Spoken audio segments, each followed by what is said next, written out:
Hi, in today's video we're going to combine three different threads. A nurse practitioner wants to start a functional medicine practice via telehealth multi-state, and she wants to call it coaching. Hi, I'm Michael H. Cohen, founding attorney of Cohen Healthcare Law Group.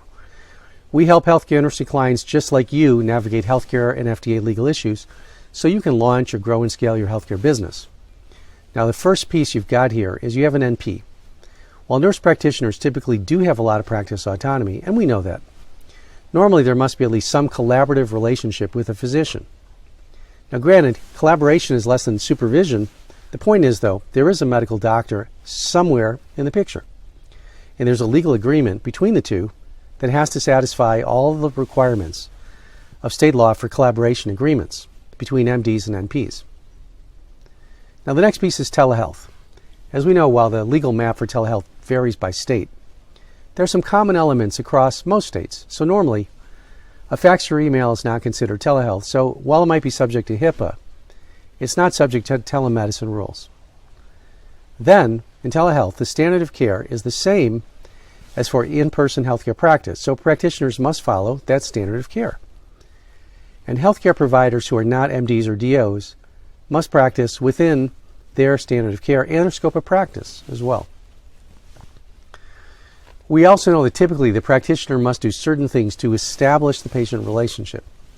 This can involve, for example, verifying the identity of the patient and also ensuring that the patient has the ability to verify the identity and licensing status of the healthcare provider.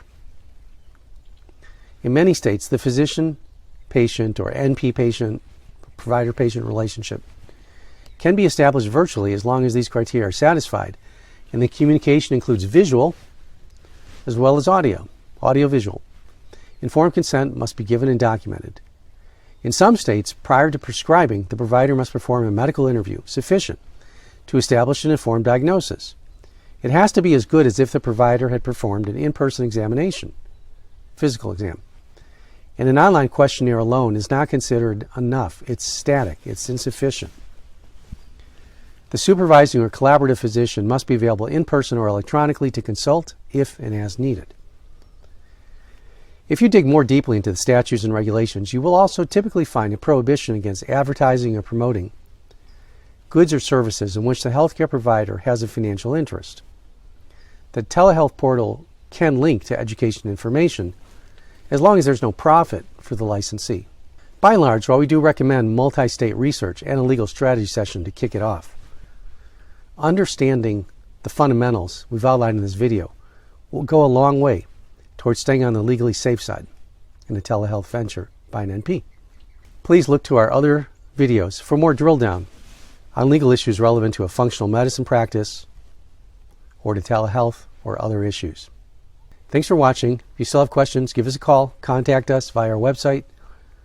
We've helped so many healthcare industry clients on their journey to business success, and we look forward to working with you too.